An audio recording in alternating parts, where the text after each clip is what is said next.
Guys চলে আসলাম আবার একটা নতুন এন্টারটেনমেন্ট নয় ভাই, ভুলভাল বলছি। চলো, আজকে আমার বউ সুন্দরভাবে আমার জন্য সুন্দর সুন্দর রান্না করে আমাকে খাওয়াচ্ছে। সেটা হলো কি তোমরা জানো? জানো না তো আমি বলছি, শুনো। আমার বউ আমাকে খুব ভালোবাসে আর ভালো ভালো রান্না করে খাওয়ায়। তোমরা দেখবে তো? আমি জানি তোমরা দেখার জন্য ওয়েট করছো, তোমাদের দেখাচ্ছি। গেস করো তো কী রান্না করতে পারে? পারলে না তো দেখাচ্ছি তোমাদের।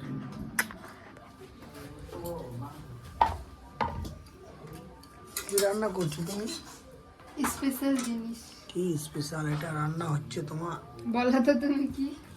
আমার তো মনে হচ্ছে এটা পরোটা। তো পরোটাটা আবার একটু নতুন নতুন কিছু দিয়ে তৈরি হচ্ছে। এটা মানে কি লাগাচ্ছ? এটা হলো আলুর পরোটা। কি এটা? আলুর পরোটা। আলুর পরোটা? বাবা, তাই নাকি? এইভাবে বানাতে হয়? খুব ভালো। Good good good good. Guys, আমার মনে হয় একটু তেল বেশি হয়ে যাচ্ছে, তোমরা দেখতে পাচ্ছ। নন্দিনী বলছে দেখো তেল লাগিয়ে আছে পরোটাটার মধ্যে। হালকা তেল দিলে পরোটাটা হয়ে যায় আমার মনে খাদা হয়। খাদা এটা কেমন করছে, লবণ আছে না? খাই দেখবো? এত সুন্দর সুন্দর রান্না করিচ্ছ তুমি আমার জন্য, বাবা খাদা। মনটাতে জুড়িয়ে গেল গো। খাই তো দেখবোই, তুমি কিছু বলো।